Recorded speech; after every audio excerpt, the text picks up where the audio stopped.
যুক্তরাজ্যের ওল্ডহ্যাম শহরে নবগঠিত বাংলাদেশ ডেভেলপমেন্ট সোসাইটি ইউকের উদ্বোধনী ও পরিচিতি সভা অনুষ্ঠিত হয়েছে। অনুষ্ঠানে প্রবাসী বাংলাদেশিদের ব্যাপক উপস্থিতি ছিল চোখে পড়ার মতো। বিস্তারিত জানাচ্ছেন আমাদের ওল্ডহ্যাম প্রতিনিধি মোহাম্মদ শামীম আহমেদ।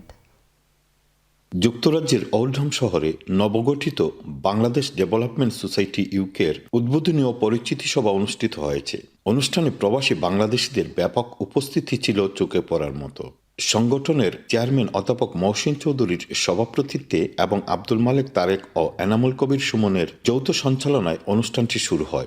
প্রথমেই পবিত্র কোরআন থেকে তেলাওয়াত করেন মাওলানা আব্দুল কাইয়ুম কামালি। পরে সমবেত কণ্ঠে পরিবেশিত হয় বাংলাদেশের জাতীয় সঙ্গীত। অনুষ্ঠানে সংগঠনের প্রধান উপদেষ্টা ডক্টর জাকির মোস্তফা নবগঠিত সংগঠনের লক্ষ্য, উদ্দেশ্য ও ভবিষ্যৎ পরিকল্পনা তুলে ধরেন।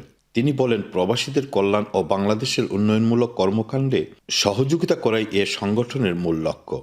অনুষ্ঠানে প্রধান অতিথি হিসেবে উপস্থিত ছিলেন ম্যানচেস্টারস্থ বাংলাদেশ সহকারী হাইকমিশনার জনাব জুবায়েদ হোসেন। বিশেষ অতিথি হিসেবে উপস্থিত ছিলেন ওয়ারিংটন কাউন্সিলের মেয়র কাউন্সিলর মোয়াজ্জেম হোসেন, জালালাবাদ অ্যাসোসিয়েশনের সভাপতি আবুল কালাম আজাদ ছুটন, স্যার এনাম আহমেদ, জাতিসংঘের আইওএমতে নিযুক্ত বাংলাদেশের lobbyist doctor Shahnewaz, DL Mujahid Khan MBE, Bangladesh বিমানের station manager Anisuzzaman Talukdar, councillor Abdul Jabbar MBE, councillor Montaz Ali Azad, councillor Mohibullah Abu Taleb, councillor Mohan Ali, councillor Nazrul Islam, councillor Foysol Chowdhury সহ কমিউনিটির বিশিষ্ট ব্যক্তিবর্গ। সংগঠনের ট্রেজারার দেওয়ান মহসিন উদ্দিন ও প্রেস সেক্রেটারি ইসলাম উদ্দিন অতিথিদের স্বাগত জানান। এ সময় 29 সদস্য বিশিষ্ট কমিটির পরিচয় তুলে ধরেন যুক্তরাজ্য স্বেচ্ছাসেবক দলের সভাপতি নাসির আহমেদ শাহীন।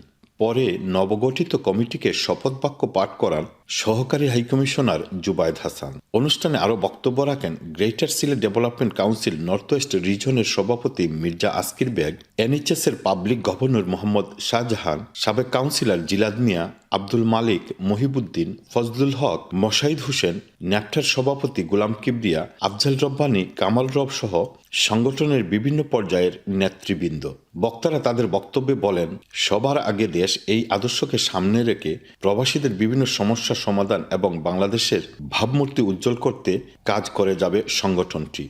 মনোমুগ্ধকর নৈশভোজের মধ্য দিয়ে অনুষ্ঠানের সমাপ্তি ঘোষণা করা হয়। Mohammad Shamim Ahmed, channel S news, Oldham.